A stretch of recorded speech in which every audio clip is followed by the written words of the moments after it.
Hi, everyone. Welcome to Interchange. I'm Dan Jones. Thank you so very much for joining us. As always, we have some pretty interesting stuff to talk about today. Plan B, the morning after pill that can prevent pregnancy, may soon be available to anyone of any age and is easy to buy as a pack of gum. Is that a good thing? And how about the new requirement approved by Wisconsin lawmakers that will require anyone wanting an abortion here to get an ultrasound so they can see exactly what is growing inside them? We'll also talk about a proposal to spend millions of dollars to either tear down or fix up abandoned and run-down properties all over the city of Milwaukee, primarily in the central city. And we'll talk about Milwaukee County Board efforts to muzzle Sheriff David Clarke. All right, let me introduce everybody. You've met Avi Lank, longtime Milwaukee business reporter, now an essayist for public radio station WUWM. Kevin Fischer, former broadcast journalist, political analyst, oftentimes a fill-in host over on WISN Talk Radio. And Denise Callaway, community affairs and public relations professional. And of course, Gerard Randall, education consultant and local job creation expert. Rick Horowitz will be along with commentary at the end of the show. All right, let's talk first about two major developments this week having to do with pregnancy. First, Wisconsin lawmakers approve a measure which would require everyone wanting an abortion to get an ultrasound so they could see exactly how far the fetus has developed. And secondly, the Obama administration said it would no longer fight efforts to make the Plan B morning after pill available to anyone of any age without a prescription. So, will these measures, Denise, encourage unwanted pregnancies or prevent them? I really don't know where to start with the Wisconsin State Legislature. Hear, hear. It's not just, it's the whole package they put together for women in the state of Wisconsin. They really, quite frankly, I find to be insulting. The assumption is in this legislation that women apparently aren't smart enough to figure things out themselves. They need to have an ultrasound, and then they need to have somebody tell them what the ultrasound is.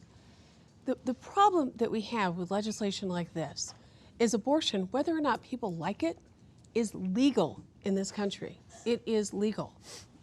Legislation like what we've seen this week is just another attempt to chip away and chip away and chip away at access to abortion.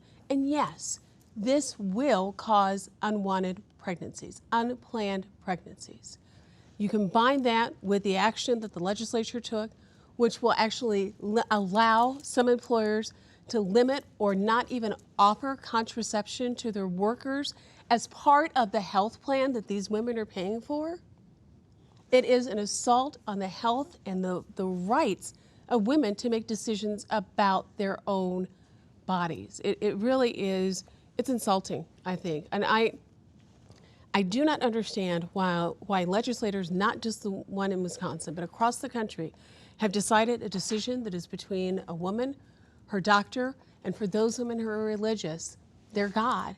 They've decided to insert themselves in this now, and they have absolutely, positively no place doing this, and the legislation is wrong. Kevin, are state legislators of the opinion, the ones behind this, of the opinion that, okay, we can't overturn Roe v. Wade, but we can do certain things to cut down on the number of abortions? Is that? Look, I'm going to be very honest with you. That's part of the motivation here. Let's be very clear, okay? But what's wrong with that? So what if it is? Don't we want fewer abortions? The pro-choice crowd is always saying we want them to be rare. Fine. Well, then let's try to make that happen. About 5 years ago, my wife and I witnessed the ultrasound of what was going to be our little girl, Kyla. I have to tell you, it was the most beautiful picture you could ever imagine. Those babies in the womb, they're unique, they're precious. They touch, they feel, they breathe, they move. They're capable of feeling the pain from an abortionist's forceps or needles. If we are going to have in abortion clinics today, which we have seen in numerous reports in recent months of the manipulation and deception of these women, telling them that that's not a baby, it's a glob of tissue, and you don't have a boyfriend, and you don't have a husband, and you don't have gainful employment, and you don't make a lot of money, and this is the best thing that could happen to you to have this abortion. Well, then let's, in the interests of women's health and full information, let them have the opportunity to be told about these ultrasounds, have the right to choose what kind of ultrasound they are going to receive. If they don't want to look at it, they don't have to. And then after this exercise, if they still want to kill their baby 24 hours later, they can still do that. I am strongly behind this because it is not painful, it is not intrusive. It is demeaning. It is not demeaning to see a picture of what is. Is it a step back in time? Yes, it is. It is saying to people who have, in their own mind, come to a very difficult, I'm sure a very difficult decision, let's just pile on and make it more difficult for you. It's disgusting. And I'll tell you something else that I found unfortunate about all of this. The timing really steams me. This is happening, rushed through the legislature in the middle of a budget debate. And I can only assume it was done to make sure that the people who, and I don't, their motives are pure, I'm sure. The people who have more problems with abortion than I do, to do exactly what you said, Kevin, to try and make it difficult as possible to get. They wanted to be sure of their votes for the budget. So they passed this, and then they do it at the same time so that there's no, you told me you would do it, but then you didn't do it. It bothers the hell out of me, excuse me. And there's one other part of this bill that you didn't mention, and that is a ridiculous requirement that a doctor at an abortion clinic have a doctor who has admitting privileges to a hospital within 30 miles. That's to protect. Now hold on a minute. That's to protect Kevin, the mother. hold on a minute. That's to protect the mom. All right, it's to protect the mom. I'm going to show you why you're dead wrong. The Planned Parenthood says this will probably require them to close their clinic up in Appleton. Hooray. That clinic is within about a mile or two of one of the best medical centers in this state. And you're telling me that if the people at the abortion clinic show up at this hospital with somebody who's got a medical problem, the hospital's going to say, go away. You're not here with a doctor who has admitting privileges. It's just another way of doing exactly what you were asked, trying to make it, let abortion be legal but impossible. And it's disgusting, it's wrong, it's demeaning, and it's condescending. Can you touch on the Plan B stuff? Is it a good thing that in the future, if it happens, and it looks like it may happen, a 13-year-old girl could walk into a Walgreens or a CVS and buy the morning after pill without her parents knowing anything, without a doctor's permission? I think it goes further in taking the parents out of the equation when a child is making those decisions to acquire those drugs. And that's the piece that bothers me the most. There are no restrictions, there are no limitations on access, and there really ought to be more thoughtful consideration given to the parent's role in helping a child make those kinds of decisions. So will it early not lead to on, fewer abortions though? well, just the sheer numbers who will access the medication will lead to fewer numbers. But I don't know whether, conversely, it will lead to more risky behaviors because of the availability, the easy availability of the drug. And that's the piece that bothers me. It doesn't do anything to limit STDs. And we've noticed that with young people, those are on the increase, especially the ones that have the possibility of fatality like HIV. All right. Next topic. Milwaukee Mayor Tom Barrett and several aldermen are talking about competing plans to spend what could amount to be millions of dollars to either tear down, get rid of, or fix up and resell hundreds of abandoned properties in the central city. The city has so many of these properties because people either were foreclosed on and then split, or they simply just stopped paying their property taxes and abandoned the house. Is this a good investment for Milwaukee taxpayers? It's probably a good investment for Milwaukee taxpayers, but there's a couple of things here also that should be said about it. One is the people who ought to be paying for this are some of the real estate and mortgage brokers who got many of these people into houses that they really probably couldn't afford, and the brokers didn't care because they collected fees and walked away. But you're never going to get the money from them. You know, we don't want this city to turn into a place like Detroit, which I had the interesting experience of taking a tour of with a community organizer a few years ago, and he was showing me neighborhoods where there's nothing. You know, this has to be managed. This seems to me to be a reasonable way to manage it. One thing I am a little curious about and wasn't able to find out before I came here, unfortunately, when you have people who are in their 60s and who live in a property that has some equity in it, and they don't have money to pay their property taxes, they can get what is called a reverse mortgage, which will allow them to stay in their house as long as they maintain it and pay the property taxes, even if they happen to borrow more than the equity in their house. I would assume that encouraging a program, I used to be a counselor for that, so I know a little bit about it. I would assume that encouraging folks to look into that will be part of this program for the city. But otherwise, it's an absolute no-brainer. We have to take responsibility for these properties, and we have to do it collectively, and like it or not, how we do things collectively in this society, mostly through government. So many of these abandoned properties can be blamed on government programs that encourage people who probably shouldn't have purchased a house to buy a house, and then they couldn't hold on to it. Is it right and proper to then kind of become cyclical and fix these homes up and give them to lower income people again if they aren't going to be able to pay for them? That's only a part of the problem. First off, it's far too little too late. There are almost 5,000 properties that are in this group of properties that are made up of properties that were abandoned because the taxes couldn't be paid. And what we have looming down the line is probably going to be more pressure put on families to pay for escalating taxes when their properties are underwater.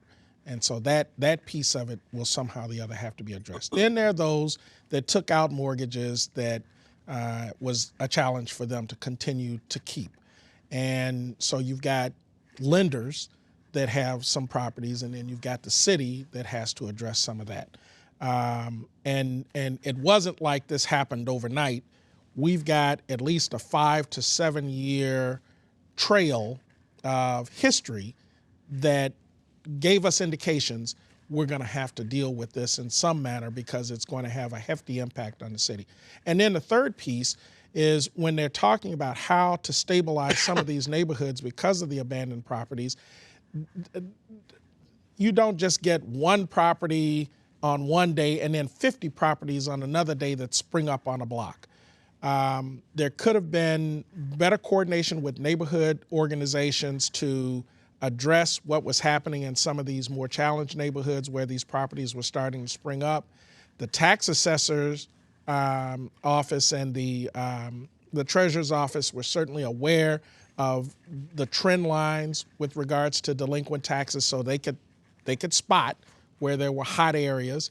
And then you had the organizations, neighborhood organizations that were working to provide things like seniors with opportunities to keep their homes or low-income families with opportunities to keep their homes. Those organizations that were working in certain neighborhoods, they knew too what the trends were. So while I say something has to be done, I just wonder if now the task has become so expensively overwhelming that we're only going to be applying Band-Aids to it. Denise, is there any better option? I mean, they say if there's an abandoned house that ruins the whole neighborhood and then other houses become abandoned, you rip it down, there's nothing there. Well, I think there are a couple pieces about this. Certainly, it's not good for the city. It's not good for the property value of folks to be having your home in a neighborhood on a block that has a house that's boarded up. But are there ways in which we can work to get people in a much better way than we did when banks and, quite frankly, realtors were doing anything they could to get people into homes when this all happened? It started to happen about 10 years ago. So are there ways that we can rehab these homes and make these homes available to people at a much lower price, quite frankly, than the home was purchased for in the beginning? And part of that was also due to what we were seeing then was that bubble in real estate where people thought all you have to do is get in and you're going to make money. So that's one issue. Then I think we've got two different issues here in terms of homes that are being foreclosed upon because homeowners have had difficulty with their mortgage, and those cases where people have lost their homes because they can't pay the taxes. I want to talk about the latter. Those people who really, or the former, those people who were not able to hold on to their homes because they ran into foreclosure problems. You may recall, about 2 years ago, the federal government provided some money to states, particularly targeted at places like Milwaukee, where we were already seeing the beginning of this problem, to help homeowners who were facing foreclosure and to help the city come up with some ways in which that could be done. That money didn't come in total to Milwaukee because the governor decided to pull about $28 million, as I recall, off of that. So perhaps if all of that money would have come to the city would have had additional resources to deal with the problem when it was much more manageable. But that money was taken away from the city by the governor, and now what's happening is taxpayers in the city of Milwaukee are fitting the bill for it. Are we wrong as a society, Kevin, to encourage home ownership? Should we maybe slow down and say, okay, maybe everybody doesn't deserve a home? We should always encourage home ownership because I hate to be trite here or use an old cliche, but it is the American dream. And we should all aspire to that, no matter our income or race, creed, what have you. And that's the work you do. And I have to correct my friend Denise Callaway when she attacked the governor. The governor's administration last year implemented a program using some of that mortgage settlement money to create the blight elimination program, which does go out and demolish these blighted eyesores. The city is in support of that program. The city has received the bulk of the money of that program. Not all of it. It would like more, but unfortunately, you know, there's limited resources. Maybe it can be expanded. But what the mayor and the aldermen ultimately are trying to do, I think, is not only good, but it's necessary. You need to at least start by getting rid of these homes, knocking them down. That will pave the way for more economic development, which will create jobs. It will restore a quality of life and beautify the neighborhoods and get the city of Milwaukee back on a course towards economic revival. I wish the city great luck in this endeavor. All right, next topic. Some members of the Milwaukee County Board want to stop Sheriff David Clarke from using taxpayer money on his crime prevention radio ads. He's done these things for years, but some people got a little upset when a recent one encouraged people to go out and legally get guns to protect themselves. I think Clarke will find a way to continue his ads no matter what the supervisors tell him to do. You know, just when you think the contentiousness between the sheriff and the county board couldn't get any more personal, voila, new Jack in the Box. And this is an example of that. First off, the board did not impose limitations on itself as they had imposed limitations on the sheriff. I don't think they like the messenger, and they certainly most often don't like the message that he delivers. And I think that's what all this stems from. I'm not sure that the board, double negative. I think that this proposal applies equally to all elected public officials. So I think they did put the same restrictions on themselves as they did in the sheriff. But there's an old saw that says bad cases make bad law. Mm-hmm. And what you have here is a bad case. When the Sheriff's Department officials came in to talk about this, they brought in a public service announcement showing the county executive encouraging people to ride buses. I suppose unarmed, but telling them that riding buses would be a good thing. I'm not sure anybody's going to argue that it's a bad idea for the county to encourage people to ride a bus, or for a respected county official to come out and say ride the bus, any more than it is for Michelle Obama to say eat your vegetables. But you know, the sheriff has been doing things with public money that an awful lot of the public doesn't really think is appropriate, to get up and say, you can't count on the police to come get you, so go around carrying a gun. It's a little different than saying riding a bus. Unfortunately, this you know, he's presented a bad case, and the answer is going to be a bad law, without trying to either have the sheriff moderate what he's doing as an intelligent, mature human being would do, or the county trying to find a way to, you know, to thread a needle through a very, very small pinhole. You know, I wish the sheriff would stop doing what he's doing. I don't like him spending my property tax money to do it, but I'm not sure that this law is the proper way to go about fixing it. See, I don't have a problem with his message or the fact that he's using some of those dollars to get that message out there. His message is a problem. His message is a problem because this message is wrong. His message is a problem because encouraging people to go out, buy weapons, don't call 911, puts some of his officers, but primarily City of Milwaukee police officers, in a dangerous situation because they could be walking into a situation where a homeowner has a gun and is ready to use it. They're always without aware knowing, of that. But Kevin, this is totally different. I'm only basing this on police officers I've talked to about it. And when where they have I'll talk about that Can too. I finish, or are you going to interrupt me like we're back to normal? I thought for Flag Day you would make an exception, but I guess I was wrong. But this really is an issue where it's the wrong message. It tells people things that are not true. You can call 911. You can depend on 911 to respond. If he wants to do this, let him go ahead and use his own money to be able to do that. If he thinks the message is that important, then let him go ahead and share that message with folks using the dollars that he has. It is not the right, nor is it the responsibility of a law enforcement agent who is sworn to uphold the law to, in essence, tell people you can't depend on the law. But you know, I heard Is she Sheriff done, Clarke. by the way? I just want to make sure. I've heard Sheriff Clarke on the radio yesterday, and he was arguing that it is his responsibility as the elected sheriff to He's give a his law opinion on how people can protect And themselves. I don't know which coppers Denise has been talking to, but the coppers I talk to say that, look, if you are in the unfortunate situation of being attacked, you know, don't be more vulnerable, fight back. But that's not what he has said. Don't Not what he interrupt. said. Don't interrupt. Not what he said.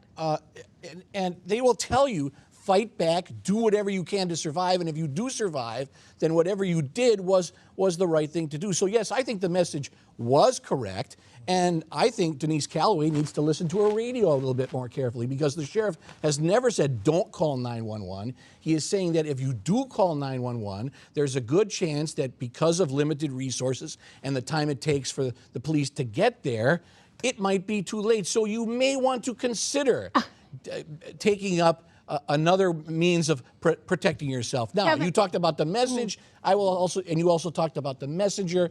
He's a Democrat, but he's conservative.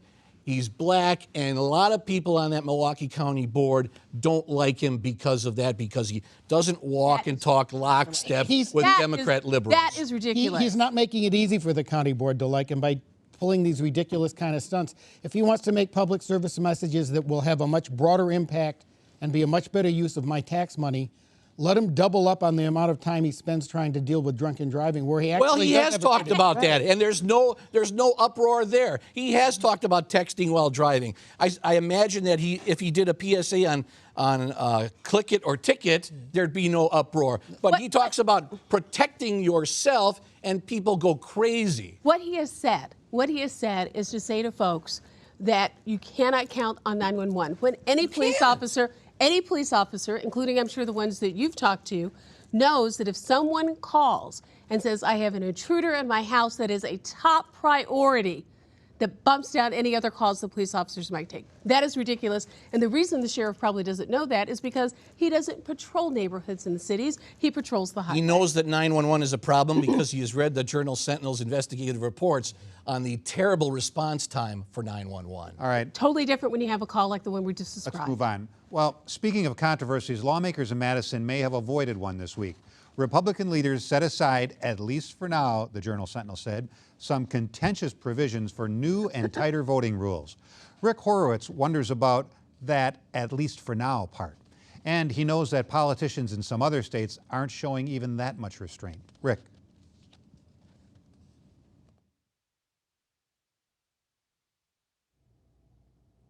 Hello. America is a great country, but it will only stay great if we all do our part. Here at the Republican Party, we've done our level best to fight for the policies that will keep America safe and strong and prosperous, and to elect the kind of public officials from the White House to the county courthouse who will support those policies. Sometimes, though, our level best hasn't been good enough. From time to time, some of those elections have been snatched from our grasp by voters like you, Democrat voters. The result has been uncertainty among small business owners who are the nation's job creators, in the financial markets, and yes, uncertainty even around the family kitchen table. How can America thrive, people wonder, if we can't be absolutely sure of getting good, strong Republican leadership? For that matter, how can the Republican Party thrive if the level playing field isn't tilted even further in our direction? We've been asking ourselves those very same questions. It's not that we're afraid of a fair fight, we simply prefer the certainty of winning. So we've been taking a series of steps to try to set things right, or even far right. Wherever Republicans are in charge of things, we've been pushing for tougher and tougher voting laws. We've pushed for stricter voter ID standards, so you need a photo ID or a driver's license. We said it was to prevent voter fraud, even though there's hardly any voter fraud that a driver's license would prevent. We've pushed to limit early voting and to eliminate weekend voting. We said it cost too much, even though we'll spend that money on much less important things. We've even pushed to eliminate same-day registration. We said it was too hard on poll workers, even though poll workers haven't complained at all. But that's what we said. And that's what we get for trying to be subtle. You keep showing up anyway. All you big Democrat voting blocs, students and poor folks, minorities, folks who ride the bus, you just keep showing up. Can't you people take a hint? Do we have to spell it out for you? We want you to stay home. We don't want you voting. And we're going to do everything we can to stop you. Thank you, and God bless the United States of Republicans. Well, thanks, Rick, and thank you so very much for watching. Enjoy the rest of your weekend. Happy Father's Day. And happy